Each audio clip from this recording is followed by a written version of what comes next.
저는 처음에 특수학교가 너무 폐쇄적이고 대중들한테 격리되어져 있다라는 느낌이 너무 강해서 그런 느낌을 가지고 온 사람인 거죠. 왜냐면 전 특수교육을 전공하지도 않았고 특수아동에 대한 이해도 없었습니다. 일반인의 시선을 가지고 특수학교에 들어왔기 때문에 처음에는 모든 게 다 생소했어요. 일반 학교와 다른 점이 너무 많았고 생각하지 못한 부분들도 너무 많이 있었어요. 그래서 특수보건교사로서 느끼는 점이 너무나 많은데 그 중에 몇 가지만 좀 알려드릴게요. 일단 특수학교에서 가장 좋은 점 하나를 뽑으라고 하면 아이들이 많이 오지 않습니다. 일반 학교 이제 저희 동기들 방 보면 보건 수업을 갔다 오면 아이들이 복도 끝까지 줄을 서 있고 쉬는 시간마다 매번 찾아오고 배드가 항상 풀로 차 있다고 그렇게 말을 하더라고요. 근데 우리 학생들은 정말 아플 때만 옵니다. 그리고 보건실이 병원이라는 인식이 좀 강한가 봐요. 그래서 보건실 문턱을 넘지 않는 아이들도 너무 많고 저만 보면 피하는 아이들도 있어요. 정말 아플 때 선생님과 동행해서 오는 아이들이 대부분이고요. 또 특수학교는 아이들이 말로 자신의 질병을 잘 설명을 하지 못해요.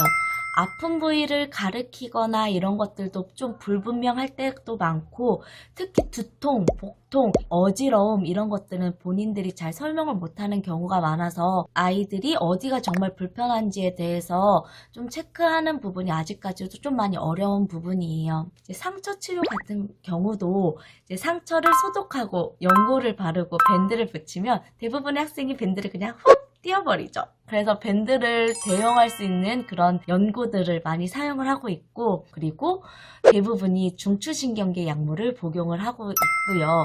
보건실에 있는 일반 의약품을 주기도 좀 쉽지 않은 상황입니다. 그래서 모든 의약품은 학부모님의 확인을 받고 주고 있고 저희 학교 학생들이 약 300명 정도 되는데 보건실에 하루 이용객들이 거의 20명 안팎 정도 됩니다. 그래서 학생들이 많이 찾아오지 않는다라는 거는 좀 장점이에요. 보건교사의 업무가 조금은 적은 편이죠. 주 업무가. 하지만 한번 터지면 응급입니다. 응급. 제가 살면서 119를 불러본 적이 단 한 번도 없었거든요.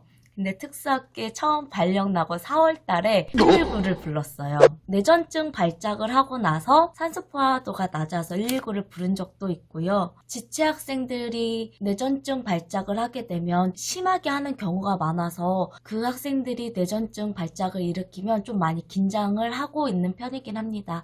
그 아이들의 건강 문제를 다 케어하기에는 많이 힘든 부분도 있죠. 119만 그냥 띡 하고 부르는 것도 아니고 119 부르고 나서 해야 되는 서류 작업들, 행정 처리 사항들도 너무 많기 때문에 보건교사의 업무가 많기는 한 편입니다.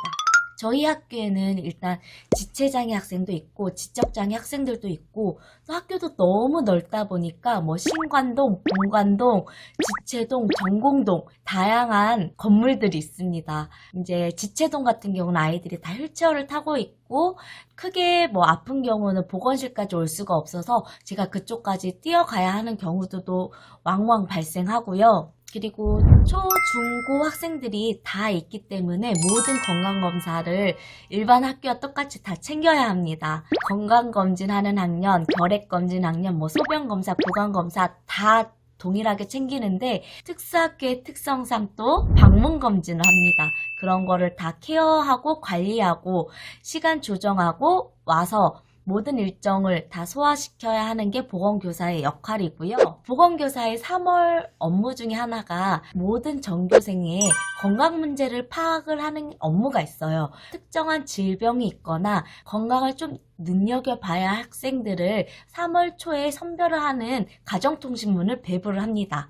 그래서 그 배부된 거를 수합하고 확인하면서 이제 건강요 보호자들의 리스트를 뽑는데 장애아동의 특성상 모든 학생이 요 보호 학생으로 선정이 됩니다. 아이들의 질병명을 보는데 뭐 뇌전증 그리고 다운증후군 이런 거는 전공 간호학에서도 배웠고 길을 가다가도 흔히 볼 수 있는 아이들이어서 괜찮다 싶었어요. 그런데 지체장애 아이들 같은 경우는 정말 처음 보는 질병명이 솔직히 많았어요. 이게 저희 요보 학생들 명단인데 헌터 증후군, 뭐 가부키 증후군 많고요. 아놀드 키아리 증후군 학생들 이런 거 다 처음 봤어요. 뭐 스펙트럼 증후군, 프레더-윌리 증후군, 그리고 엔젤만 증후군, 레트 증후군.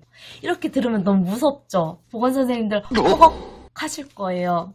저도 처음에 이거 보고 이게 무슨 질병이야 이러면서 공부도 하고 아이들이 먹고 있는 이런 수많은 약들, 항경련제, 항불안제, 항정신병제 이런 약들 보면서 처음 1년차 때는 매일 늦게 퇴근하고 공부도 정말 많이 했던 것 같습니다.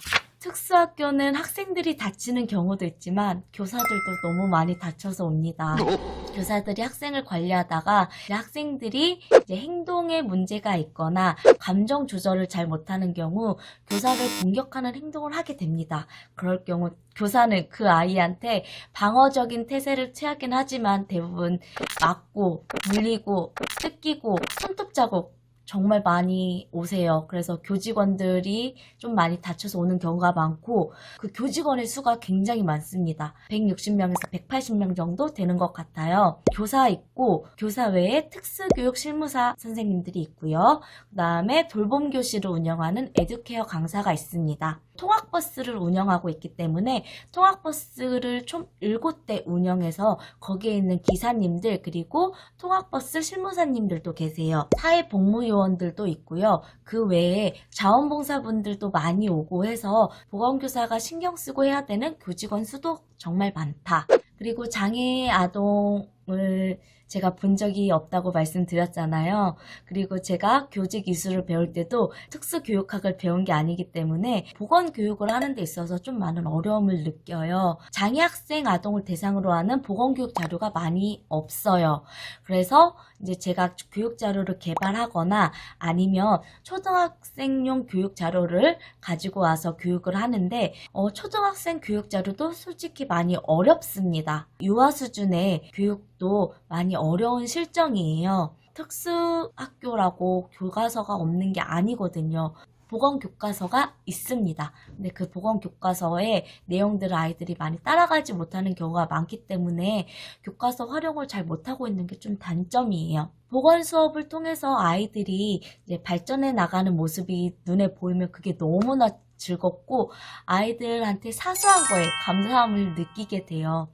이제 밴드를 잘 떼지 않는 거 이런 것도 너무 감사하고 그리고 아이들이 아픈 곳을 정확하게 말했을 때 그것도 너무 감사하고 그리고 우리 아이들 같은 경우는 침상 휴식을 취해도 막 더 오래 있겠다고 투정 부리지 않습니다.